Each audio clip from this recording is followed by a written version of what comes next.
Hi all. നമ്മുടെ next question ഇതാണ്. The chemical name of sugar is. ഷുഗറിന്റെ chemical name എന്താണ്? വളരെ സിമ്പിൾ ആയിട്ടുള്ള ക്വസ്റ്റ്യൻ അല്ലേ? എന്താ ഷുഗർ? സൂക്രോസ് ആണ്. C12H22O11. ഇതാണ് നമ്മുടെ ഷുഗറിന്റെ കെമിക്കൽ ഫോമുല അല്ലെങ്കിൽ കെമിക്കൽ നെയിം എന്ന് പറയുന്നത് എന്താ? സൂക്രോസ്. സൂക്രോസ് ഹൈഡ്രോളൈസ് ചെയ്ത് കഴിയുമ്പോൾ നമുക്ക് എന്തൊക്കെയാണ് കിട്ടുന്നത്? സൂക്രോസിന് ഹൈഡ്രോളൈസ് ചെയ്ത് കഴിയുമ്പോൾ എനിക്ക് ഗ്ലൂക്കോസും കിട്ടും, ഫ്രക്ടോസും കിട്ടും. ഗ്ലൂക്കോസും കിട്ടും, ഫ്രക്ടോസും കിട്ടും. ഇവരുടെ രണ്ടുപേരുടെ കെമിക്കൽ ഫോമുല സെയിം ആണ്. C6H12O6 എന്നുള്ളതാണ് ഗ്ലൂക്കോസിന്റെ ഫ്രക്ടോസിന്റെ കെമിക്കൽ ഫോമുല. കേട്ടോ? നെക്സ്റ്റ് വൺ, ടെറിലീൻ അല്ലെങ്കിൽ ഇതിന്റെ വേറൊരു പേരാണ് Dacron. Terylene or Dacron is formed by polymerisation of. അപ്പൊ ടെറിലീൻ ഓർ ഡാക്രോൺ എന്ന് പറയുന്ന ഒരു പോളിമർ ആണ്. അപ്പൊ ടെറിലീൻ ഓർ ഡാക്രോൺ പോളിമർ എങ്ങനെയാണ് ഉണ്ടാക്കിയിരിക്കുന്നത്? അപ്പൊ ടെറിലിൻ അഥവാ ഡാക്രോൺ എന്ന് പറയുന്ന പോളിമർ ഫോം ചെയ്തിരിക്കുന്നത് എത്തിലീൻ ഗ്ലൈക്കോളിന്റെയും ടെറഫ്താലിക് ആസിഡിന്റെയും പോളിമറൈസേഷൻ വഴിയാണ്. ഓക്കെ, അപ്പൊ ഡാക്രോൺ പോളിമറിന്റെ മോണോമേഴ്സ് എന്ന് പറയുന്നത് എത്തിലീൻ ഗ്ലൈക്കോളും ടെറഫ്താലിക് ആസിഡും ആണ്. എത്തിലീൻ ഗ്ലൈക്കോളും ടെറഫ്താലിക് ആസിഡും കൂടെ കണക്ട് ചെയ്ത് ഉണ്ടാവുന്ന പോളിമർ ആണ് ടെറിലിൻ ഓർ ഡാക്രോൺ എന്ന് പറയുന്നത്. അപ്പൊ നമുക്ക് നോക്കാം. Ethylene glycol. എത്തിലൈൻ ഗ്ലൈക്കോൾ എന്ന് പറയുന്നത് എന്താ? CH2 single bond CH2OH. ഇതാണ് എന്ത്? Ethylene glycol. ഇതാണ് എത്തിലീൻ ഗ്ലൈക്കോൾ. എത്തിലീൻ ഗ്ലൈക്കോൾ ആരുമായിട്ടാണ് കമ്പൈൻ ചെയ്യാൻ പോകുന്നത്? ടെറഫ്താലിക് ആസിഡ്. ടെറഫ്താലിക് ആസിഡ് എന്ന് വെച്ചാൽ എന്താണ്? പാരാ ഡൈബെൻസോയിക് ആസിഡ് ആണ് ശരിക്കും പറഞ്ഞാൽ ടെറഫ്താലിക് ആസിഡ്. പാരാ ഡൈബെൻസോയിക് ആസിഡ് ആണ് എന്ത്? ടെറഫ്താലിക് ആസിഡ്. അപ്പൊ ഈ എത്തിലീൻ ഗ്ലൈക്കോളും ടെറഫ്താലിക് ആസിഡും കൂടെ പോളിമറൈസ് ചെയ്ത് കഴിയുമ്പോൾ നമുക്ക് കിട്ടുന്ന പോളിമറാണ് എന്ത്? ഡാക്രോൺ അല്ലെങ്കിൽ ടെറിലിൻ എന്ന് പറയുന്നത്. അപ്പൊ അവര് എങ്ങനെയാ കമ്പൈൻ ചെയ്യാം? ശരിക്കും പറഞ്ഞാൽ എസ്റ്റർ ആണ് കേട്ടോ. നമ്മുടെ ഈ ടെറിലിൻ എന്ന് പറയുന്നത് ശരിക്കും പറഞ്ഞാൽ അതൊരു പോളി എസ്റ്റർ ആണ്. എസ്റ്റർ ലിങ്കേജ് ആണ് അവർക്കിടയിൽ ഉണ്ടാവുന്നത്. നമുക്ക് നോക്കാം. ആദ്യം നമുക്കൊരു ഗ്ലൈക്കോൾ എടുക്കാം. OH, ethylene glycol, CH2 single bond CH2OH. ഇത് ആരുമായിട്ട് കമ്പൈൻ ചെയ്യാൻ പോകുന്നത്? COOH ഗ്രൂപ്പുമായിട്ട്. അതായത് നമ്മുടെ ടെറഫ്താലിക് ആസിഡ് ഉണ്ടല്ലോ, ടെറഫ്താലിക് ആസിഡിനകത്ത് COOH ആയിട്ട് കമ്പൈൻ ചെയ്യാണ്. ഇത് വീണ്ടും അടുത്ത നമ്മുടെ എത്തിലൈൻ യൂണിറ്റ് ഇതിങ്ങനെ എക്സ്റ്റെൻഡ് ചെയ്ത് പൊക്കോണ്ടേയിരിക്കും. ഈ രീതിയിൽ കമ്പൈൻ ചെയ്യുമ്പോൾ എന്താ ശരിക്കും സംഭവിക്കാം? ഇവിടുത്തെ ആൽക്കഹോളിനകത്ത് OH COOH എന്ന് പറയുന്ന ആസിഡ് ഗ്രൂപ്പിലെ കാർബോക്സിലിക് ആസിഡും തമ്മിലാണ് റിയാക്ട് ചെയ്യാൻ പോകുന്നത്. അപ്പൊ ഇതിനകത്ത് OH കൂടെ ചേർന്നിട്ട് വാട്ടർ മോളിക്യൂൾ അങ്ങ് എലിമിനേറ്റഡ് ആവും. ഓക്കെ, അപ്പൊ ഇവിടുത്തെ ആരൊക്കെ റിയാക്ട് ചെയ്യുന്നത്? ആൽക്കഹോൾ യൂണിറ്റും ആസിഡ് യൂണിറ്റും കൂടെ റിയാക്ട് ചെയ്യുമ്പോഴത്തേനെ വാട്ടർ എലിമിനേറ്റഡ് ആയിട്ട് ഇത് എന്ത് ലിങ്കേജ് ആയിട്ട് മാറും? എസ്റ്റർ ലിങ്കേജ് ആയിട്ട് മാറും. OCH2 single bond CH2. പിന്നെ ഇവിടുത്തെ OH കൂടെ പോയി കഴിഞ്ഞാൽ ഇവിടുത്തെ ഓക്സിജൻ കണക്ട് ആവുന്നത് CO ഗ്രൂപ്പായിട്ട്, CO ബെൻസീറിങ്. അടുത്ത ഈ ഒരു സെക്കൻഡ് ആസിഡ് യൂണിറ്റ് അടുത്ത എത്തിലൈൻ ഗ്ലൈക്കോൾ OH ആയിട്ടാണ് റിയാക്ട് ചെയ്യുന്നത്. അപ്പോൾ COO CH2O ഇതിങ്ങനെ എക്സ്റ്റെൻഡ് ചെയ്ത് പൊക്കോണ്ടേയിരിക്കും. ഓക്കെ, ഈ N ടൈംസ് ഇങ്ങനെ പൊക്കോണ്ടേയിരിക്കും. അപ്പൊ ഇതാണ് നമ്മുടെ ഫൈനൽ ആയിട്ട് കിട്ടുന്ന ഡാക്രോൺ എന്ന് പറയുന്ന പോളിമർ. അപ്പൊ ഇവർക്കിടയിലുള്ള ഈ ഒരു ബോണ്ട് COO ലിങ്കേജ് ആണ് വന്നിരിക്കുന്നത്. ഇതെന്താണ്? RCOO എന്ന് പറയുന്നത് എന്താ? എസ്റ്റർ ലിങ്കേജ് ആണ്. അതും വേണമെങ്കിൽ ഇതിനെ കണക്ട് ചെയ്ത് ചോദിക്കാവുന്ന ഒരു ക്വസ്റ്റൻ ആണ്.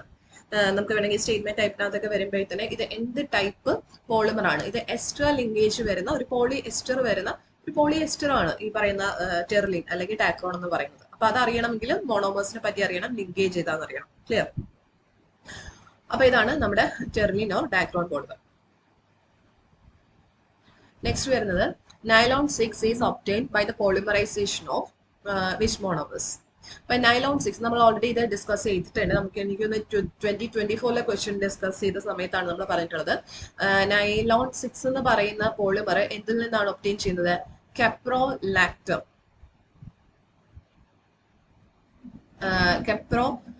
കെപ്രോലാക്ടം അല്ലായിരുന്നോ? കെപ്രോലാക്ടം പോളിമറൈസ് ചെയ്ത് ഉണ്ടാവുന്ന പോളിമർ ആണ് നൈലോൺ 6 എന്ന് പറയുന്നത്. എവിടെ? അതാണ്ട് കെപ്രോലാക്ടം. നൈലോൺ 6 എന്ന് പറയുന്ന പോളിമർ ഫോം ചെയ്യുന്നത് അഡിപ്പിക് ആസിഡും ഹെക്സാമെത്തിലൈൻ ഡയമീനും കൂടെ ചേരുമ്പോഴാണ്. അതായതാണ് അഡിപ്പിക് ആസിഡും ഹെക്സാ മെത്തിലൈൻ ഡയമിനും കൂടെ ചേരുമ്പോൾ എനിക്ക് ശരിക്കും പറയുന്നത് നൈലോൺ 6 എന്ന് പറയുന്ന പോളിമർ ആണ് ഫോം ചെയ്യുന്നത്. വെറും നൈലോൺ 6 ആണെന്നുണ്ടെങ്കിൽ അതിന്റെ മോണോമർ യൂണിറ്റ് എന്ന് പറയുന്നത് കെപ്രോലാക്ടം ആണ്. കെപ്രോലാക്ടം എന്ന് പറയുന്നത് 7 മെമ്പേർഡ് ആയിട്ടുള്ള ഒരു അമൈഡ് ഇതാണ്. CONH 7 മെമ്പേർഡ് ആയിട്ടുള്ള റിംഗ് ആണ്. 7 മെമ്പേർഡ് ആയിട്ടുള്ള അമൈഡ് ലിങ്കേജ് ആണ്. ഇതാണ് കെപ്രോലാക്ടത്തിന്റെ മോണോമർ എന്ന് പറയുന്നത്. ഈ കെപ്രോലാക്ടം പോളിമറൈസ് ചെയ്ത് ഉണ്ടാവുന്ന പോളിമർ ആണ് നൈലോൺ 6 എന്ന് പറയുന്നത്. ഓക്കെ, അപ്പൊ ഇതാണ് കെപ്രോലാക്ടം എന്ന് പറയുന്നത്. ഓക്കെ, അതാണ് എന്റെ ആൻസർ. അപ്പൊ option C. Next one. For zero order reaction, when the concentration of reactant doubles, the half-life will be. ഒരു സീറോ ഓർഡർ റിയാക്ഷൻ n=0 ആണ്. ഒരു സീറോ ഓർഡർ റിയാക്ഷനെ സംബന്ധിച്ചിടത്തോളം റിയാക്ടന്റിന്റെ കോൺസെൻട്രേഷൻ ഡബിൾ ചെയ്യുമ്പോൾ അതിന്റെ ഹാഫ് ലൈഫ് എങ്ങനെ മാറും? അതിന്റെ ഹാഫ് ലൈഫ് എന്താക്കി മാറും? ഓക്കെ, അപ്പൊ ഫോർ സീറോ ഓർഡർ റിയാക്ഷൻ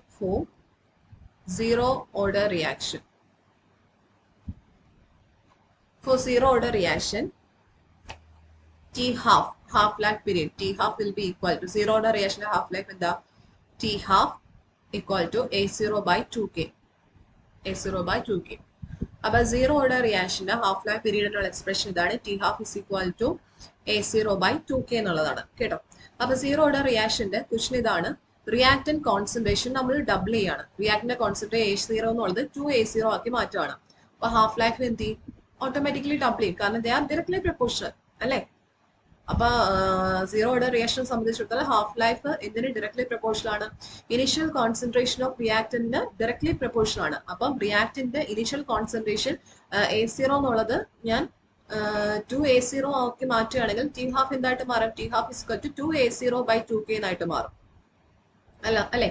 അതായത് 2 into A0 by 2K. A0 by 2K എന്ന് പറയുന്നത് ഇനിഷ്യൽ ഹാഫ് ലൈഫ് ആണ്. 2 into T half, അതായത് ഇനിഷ്യൽ T halfന്റെ ഡബിൾ ആയിട്ട് മാറും രണ്ടാമത് വരുന്ന T half. അപ്പൊ റിയാക്ടന്റിന്റെ കോൺസെൻട്രേഷൻ ഞാൻ ഡബിൾ ചെയ്ത് കഴിയുമ്പോൾ ഹാഫ് ലൈഫ് എന്ത് ചെയ്യും? ഡബിൾ ചെയ്യും. അപ്പൊ ആൻസർ എന്താ? Becomes double. ഓപ്ഷൻ ഡി ആണ് റൈറ്റ് ആയിട്ടുള്ള ആൻസർ കേട്ടോ. ഓപ്ഷൻ ഡി ആണ്. ഇനി ഫസ്റ്റ് ഓർഡർ റിയാക്ഷന്റെ കേസ് ആണെങ്കിലോ, ഫസ്റ്റ് ഓർഡർ റിയാക്ഷൻ ആണെങ്കിൽ റിയാക്ടന്റ് കോൺസെൻട്രേഷൻ ഡബിൾ ചെയ്യുമ്പോൾ ഹാഫ് ലൈഫിന് എന്ത് സംഭവിക്കും? For a first order reaction T half will be equal to 0.6931 by K. For a first order reaction, half life period T half is equal to 0.6931 by K. Okay. അപ്പോൾ ഇവിടെ ഈ ഒരു കേസിൽ first order reaction ആണ് എങ്കിൽ half life period reactant കോൺസെൻട്രേഷന് independent ആണ്. Depend ചെയ്യില്ല. Half life period is independent of reactant concentration. Reactant കോൺസെൻട്രേഷന് ഇൻഡിപെൻഡന്റ് ആണ് എന്ത്? Half life period. അതുകൊണ്ട് തന്നെ നമ്മുടെ റിയാക്ടന്റിന്റെ കോൺസെൻട്രേഷൻ ഞാൻ ഡബിൾ ചെയ്യിച്ചാലും ട്രിപ്പിൾ ചെയ്യിച്ചാലും ഹാഫ് ലൈഫ് പീരീഡിന് ഒരു മാറ്റവും വരില്ല. No change. ഹാഫ് ലൈഫ് പീരീഡിന് യാതൊരു മാറ്റവും വരില്ല ഫസ്റ്റ് ഓർഡർ റിയാക്ഷൻ കേസിൽ. ഓക്കെ, ഇനി റിയാക്ഷന്റെ ഓർഡർ 2ഓ അതിൽ കൂടുതലോ എന്ന് വിചാരിച്ചു. Second order reaction, third order reaction ഒക്കെ ആണെങ്കിൽ half life period will be inversely proportional to A0 raised to n-1. A0 എന്ന് പറയുന്നത് ഇനിഷ്യൽ കോൺസെൻട്രേഷൻ ആണ്. റിയാക്ടന്റിന്റെ ഇനിഷ്യൽ കോൺസെൻട്രേഷന് ഇൻവേഴ്സ്ലി പ്രൊപ്പോർഷൻ ആണ് ഹാഫ് ലൈഫ് പീരീഡ്. എപ്പോ റിയാക്ഷന്റെ ഓർഡർ 2ഉം അതിൽ കൂടുതലാകുമ്പോൾ, second order, third order, fourth order എന്നൊക്കെ പറഞ്ഞു പോകുമ്പോൾ നമ്മൾ റിയാക്ടന്റിന്റെ കോൺസെൻട്രേഷൻ കൂട്ടിക്കഴിഞ്ഞാൽ ഹാഫ് ലൈഫ് പീരീഡ് കുറഞ്ഞു പോവാണ് ചെയ്യുന്നത് കേട്ടോ. T half is directly proportional to 1 by A0 raised to n-1. n എന്ന് പറയുന്ന ഓർഡർ ഓഫ് റിയാക്ഷൻ ആണ്. ക്ലിയർ ആണല്ലോ? അപ്പൊ ആ രീതിയിലാണ് അവരുടെ ഡിപ്പെൻഡൻസ് വരുന്നത്. Reactant concentration half life period ഈ രീതിയിലാണ്. ഓർഡർ മാറുന്നതിനനുസരിച്ച് അവർ ഏത് രീതിയിൽ റിലേറ്റഡ് ആവും എന്നുള്ളത് വേരി ചെയ്യും. ക്ലിയർ ആണല്ലോ? നെക്സ്റ്റ് ക്വസ്റ്റ്യൻ വരുന്ന in the absence of any phase change the change in entropy when A system is heated from T1 Kelvin to T2 Kelvin at constant pressure is. Pressure constant ആക്കി വെച്ചിട്ട് നമ്മൾ എന്ത് ചെയ്യാണ്? നമ്മുടെ ഒരു സിസ്റ്റത്തിനെ heat ചെയ്യാണ്. T1 kelvin ടെമ്പറേച്ചറിൽ നിന്ന് T2 കെൽവിൻ ടെമ്പറേച്ചറിൽ ഞാൻ ഈ പറയുന്ന സിസ്റ്റത്തിന് എന്ത് ചെയ്യാണ്? ഞാൻ ഹീറ്റ് ചെയ്യാണ്, ചൂടാക്കുകയാണ്. അങ്ങനെയാണെങ്കിൽ അവിടെ ഉണ്ടാവുന്ന എൻട്രോപ്പി ചേഞ്ച് എന്തായിരിക്കും? ഡെൽറ്റ എസ് എന്തായിരിക്കും? എൻട്രോപ്പി ചേഞ്ച് എന്തായിരിക്കും? ഓക്കെ, ഇപ്പൊ നമ്മളൊരു സിസ്റ്റത്തിന് T1 to T2ലേക്ക് നമ്മൾ ഹീറ്റ് ചെയ്യുമ്പോൾ അവിടെ ഉണ്ടാവുന്ന entropy change delta S is equal to C P into L N T2 by T1.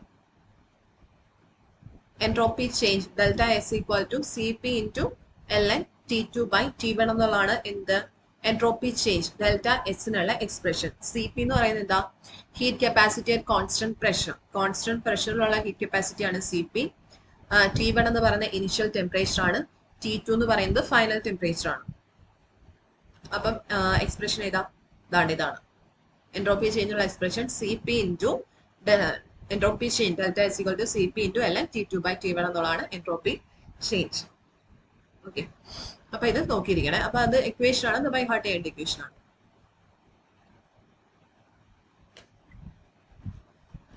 Next question. When 2 kilojoule of energy is added to a 10 liter of an ideal gas, the gas expands to 15 liter at a constant pressure of 1 atmosphere. The change in initial energy is initial energy യിൽ വരുന്ന change എത്രയാണ്? അപ്പൊ ഇത് assume 1 liter bar is equal to 0.1 kg. അപ്പൊ ആ ഒരു hint തന്നിട്ടുണ്ട്. അപ്പൊ നമുക്ക് കണ്ടുപിടിക്കുന്നത് ചേഞ്ച് ഇൻ ഇനിഷ്യൽ എനർജി അല്ലെങ്കിൽ ഇന്റേണൽ എനർജിയിൽ വരുന്ന ചേഞ്ച് ഡെൽറ്റ യു ആണ് കണ്ടുപിടിക്കുന്നത്. ഡെൽറ്റ യു എന്താ തന്നിട്ടുള്ളത്? എന്റെ കയ്യില് ഐഡിയൽ ഗ്യാസ് ആണുള്ളത്. ഐഡിയൽ ഗ്യാസിന്റെ ഇനിഷ്യൽ വോളിയം V1 എന്ന് പറയുന്നത് എത്ര? 10 ലിറ്റർ ആണ്. ഐഡിയൽ ഗ്യാസിന്റെ ഇനിഷ്യൽ വോളിയം V1 10 ലിറ്റർ ആണ്. ഇങ്ങനെയുള്ള ഐഡിയൽ ഗ്യാസിലേക്ക് ഞാൻ എന്ത് ചെയ്യാണ്? ഹീറ്റ് സപ്ലൈ ചെയ്യാണ്. എത്ര ഹീറ്റ് ഞാൻ സപ്ലൈ ചെയ്യാണ്? 2 കിലോ ജൂൾ ഓഫ് ഹീറ്റ് ഞാൻ സപ്ലൈ ചെയ്യാണ്. അപ്പൊ ഐഡിയൽ ഗ്യാസിലേക്ക് ഞാൻ 2 kilo joule of heat supply ചെയ്യുന്ന സമയത്ത് ഐഡിയൽ ഗ്യാസിന്റെ ഇനിഷ്യൽ വോളിയം 10 ലിറ്റർ എന്നുള്ളത് എന്തായിട്ട് മാറും? 15 ലിറ്റർ ആയിട്ട് മാറുന്നുണ്ട്. അതായത് ഗ്യാസ് എന്ത് ചെയ്യും? ഞാൻ കൊടുക്കുന്ന ഹീറ്റിനെ അബ്സോർബ് ചെയ്തിട്ട് ഗ്യാസ് എന്ത് ചെയ്യും? എക്സ്പാൻഡ് ചെയ്യും. എക്സ്പാൻഡ് ചെയ്തിട്ട് 10 ലിറ്റർ എന്നുള്ള എത്രയിലേക്ക് മാറും? 15 ലിറ്ററിലേക്ക് ഗ്യാസ് എക്സ്പാൻഡ് ചെയ്യും. അങ്ങനെയാണെങ്കിൽ ഇവിടെ ഉണ്ടാവുന്ന ഇനിഷ്യൽ എനർജിയിൽ വരുന്ന ചേഞ്ച് ആണ് ചോദിച്ചിരിക്കുന്നത്. ഓക്കെ, അപ്പൊ നമുക്ക് ഡെൽറ്റ യു ആണ് കണ്ടുപിടിക്കുന്നത്. Delta U is equal to Q plus W. Delta U is equal to Q plus W എന്നുള്ളതാണ് നമ്മുടെ എക്സ്പ്രഷൻ ആണല്ലോ. അപ്പൊ ക്യൂ അവർ തന്നിട്ടുണ്ട്. ക്യൂ എന്ന് പറയുന്നത് എന്താ? നമ്മൾ കൊടുക്കുന്ന ഹീറ്റ് ആണ്. Heat supply to the system ആണ്. സിസ്റ്റത്തിലേക്ക് സപ്ലൈ ചെയ്യുന്ന ഹീറ്റ് ആണ് ക്യൂ. ഡബ്ല്യു എന്ന് പറയുന്നത് എന്താ? വർക്ക് ഡൺ ആണ്. വർക്ക് ഡൺ ഇവിടെ ചെയ്യുന്ന വർക്കാണ്. ഇവിടെ നമ്മുടെ ഗ്യാസ് ആണ് വർക്ക് ചെയ്യുന്നത്. ഗ്യാസ് വർക്ക് ചെയ്യുന്നുണ്ട്. എങ്ങനെയാ വർക്ക് ചെയ്യുന്നത്? 10 ലിറ്റർ ആയിരുന്ന ഗ്യാസ് എന്ത് ചെയ്തു? അതിന്റെ വോളിയം കൂടി, അതായത് ഗ്യാസ് എക്സ്പാൻഡ് ചെയ്തു. അപ്പൊ ഇവിടെ നടക്കുന്ന വർക്ക് എന്ന് പറയുന്നത് എന്താ? എക്സ്പാൻഷൻ വർക്ക് ആണ്. ഈ work it is expanded against a constant pressure of 1 atmosphere. 1 atmosphere എന്ന് പറയുന്ന ആ ഒരു കോൺസ്റ്റന്റ് പ്രഷറിന് എഗെയിൻസ്റ്റ് ആയിട്ടാണ് ഇയാൾ എന്ത് ചെയ്യുന്നത്? വർക്ക് ചെയ്യുന്നത്. അതായത് ഗ്യാസ് എക്സ്പാൻഡ് ചെയ്യാണ്. അതിന്റെ വോളിയം കൂടാ മീൻസ് ഗ്യാസ് എക്സ്പാൻഡ് ചെയ്യാണ്. അപ്പൊ ഗ്യാസ് വർക്ക് ചെയ്യാണ്. 1 അറ്റ്മോസ്ഫിയർ പ്രഷറിന് എഗെയിൻസ്റ്റ് ആയിട്ടാണ് ഇയാൾ വർക്ക് ചെയ്യുന്നത്. അപ്പൊ expansion work of expansion W is equal to minus P D V എന്നുള്ള എക്സ്പ്രഷൻ നിങ്ങൾക്ക് അറിയാം. W is equal to minus P D V ആണല്ലോ. പി എന്ന് പറയുന്നത് എന്താ? External pressure. ഇവിടെ എക്സ്റ്റേണൽ പ്രഷർ തന്നിട്ടുണ്ട്. It is expanded against a constant pressure of 1 atmosphere. അപ്പം 1 ആണ്. -1 ഇൻറ്റു വി ഡെൽറ്റ വി എന്ന് പറയുന്നത് change in volume. Change in volume എന്താ? V2 മൈനസ് V1 ആണ് change in volume, which is equal to -1 into V2 minus V1. V2 എന്ന് പറയുന്നത് final volume ആണ് 15 litre. 15 minus 10 which is equal to എത്രയാ വരുന്നത്? 15 minus 10 എത്രയാ വരാം? -5 അല്ലേ? അപ്പൊ -5 ലിറ്റർ അറ്റ്മോസ്ഫിയർ. -5 ലിറ്റർ അറ്റ്മോസ്ഫിയർ എന്ന് പറയുന്നതാണ് എന്ത്? ഇവിടുത്തെ വർക്ക് ഡൺ. വർക്ക് ഡൺ എന്ന് പറയുന്നത് -5 ലിറ്റർ അറ്റ്മോസ്ഫിയർ ആണ്. ഇപ്പൊ നമുക്ക് വർക്ക് ഡണ്ണിനുള്ള കിട്ടി. വർക്ക് ഡൺ W എന്താണ്? -5 ലിറ്റർ അറ്റ്മോസ്ഫിയർ. Q എന്ന് പറയുന്നത് എന്താ? നമ്മൾ സപ്ലൈ ചെയ്യുന്ന ഹീറ്റ്. അത് എത്രയാണെന്ന് തന്നിട്ടുണ്ട്. 2 kilo joule. 2 kilo joule of എനർജിയാണ് നമ്മൾ സപ്ലൈ ചെയ്യുന്നതെന്ന് തന്നിട്ടുണ്ട് ആണല്ലോ. അപ്പൊ ഇവിടുത്തെ ഒരേ ഒരു വിഷയം, ഇവിടുത്തെ ഹീറ്റ് 2 കിലോ ജൂളിലാണ് ഹീറ്റ്. നമ്മുടെ വർക്ക് കിട്ടിയിരിക്കുന്നത് -5 ലിറ്റർ അറ്റ്മോസ്ഫിയറിലും ആണ്. അപ്പൊ രണ്ട് യൂണിറ്റ് ആണ്. അതിനെ നമ്മൾ ഒറ്റ യൂണിറ്റിലേക്ക് മാറ്റണം. ഓക്കെ, ബെറ്റർ നമുക്ക് എന്ത് ചെയ്യാം? ഈ ലിറ്റർ അറ്റ്മോസ്ഫിയറിനെ നമുക്ക് എന്തിലേക്ക് മാറ്റാം? കിലോ ജൂളിലേക്ക് മാറ്റാം. അപ്പൊ അതിന് വേണ്ടിയിട്ടുള്ള എക്സ്പ്രഷൻ അവർ തന്നിട്ടുണ്ട്. 1 litre bar is equal to 0.1 kilo joule. അപ്പൊ ഈസി അല്ലേ? സോ നമ്മുടെ ഇപ്പൊ ലിറ്റർ അറ്റ്മോസ്ഫിയർ ആണെങ്കിലും ലിറ്റർ ബാർ ആണെങ്കിലും സിമിലർ തന്നെയാണ് കേട്ടോ. അപ്പോൾ എന്ത് തന്നിട്ടുണ്ട്? 1 ലിറ്റർ അറ്റ്മോസ്ഫിയർ 0.1 കിലോ ജൂൾ ആണ് തന്നിട്ടുണ്ട്. അപ്പൊ ഇതിന് എന്ത് ചെയ്യണം? കിലോ ജൂളിലേക്ക് മാറ്റാൻ വേണ്ടിയിട്ട് 10⁻⁻1 കൊണ്ട് ഡിവൈഡ് ചെയ്യാം, അല്ലെങ്കിൽ 0.1 കൊണ്ട് മൾട്ടിപ്ലൈ ചെയ്യാം. അപ്പൊ -5 ഇൻറ്റു 0.1 കൊണ്ട് മൾട്ടിപ്ലൈ ചെയ്യാം. അപ്പൊ 1 ലിറ്റർ അറ്റ്മോസ്ഫിയർ എന്ന് പറയുന്നത് 0.1 കിലോ ജൂളാണ്. അപ്പോൾ 0.1 വെച്ച് മൾട്ടിപ്ലൈ ചെയ്യുമ്പോൾ 0.5 കിലോ ജൂൾ എന്ന് കിട്ടും. 0.5 കിലോ ജൂൾ കിട്ടിയല്ലോ. അപ്പൊ വർക്ക് ഡൺ എന്താണ്? 0.5 കിലോ ജൂൾ എന്ന് കിട്ടി. ഇനി എന്ത് ചെയ്താൽ മതി? എക്സ്പ്രഷനിലേക്ക് സബ്സ്റ്റിറ്റ്യൂട്ട് ചെയ്താൽ മതി. എങ്ങനെ കൊടുക്കാം? Delta U is equal to Q plus W ആണ്, which is equal to Q 2 kilo joule ആണ്. ഡബ്ല്യു എത്ര വന്നു?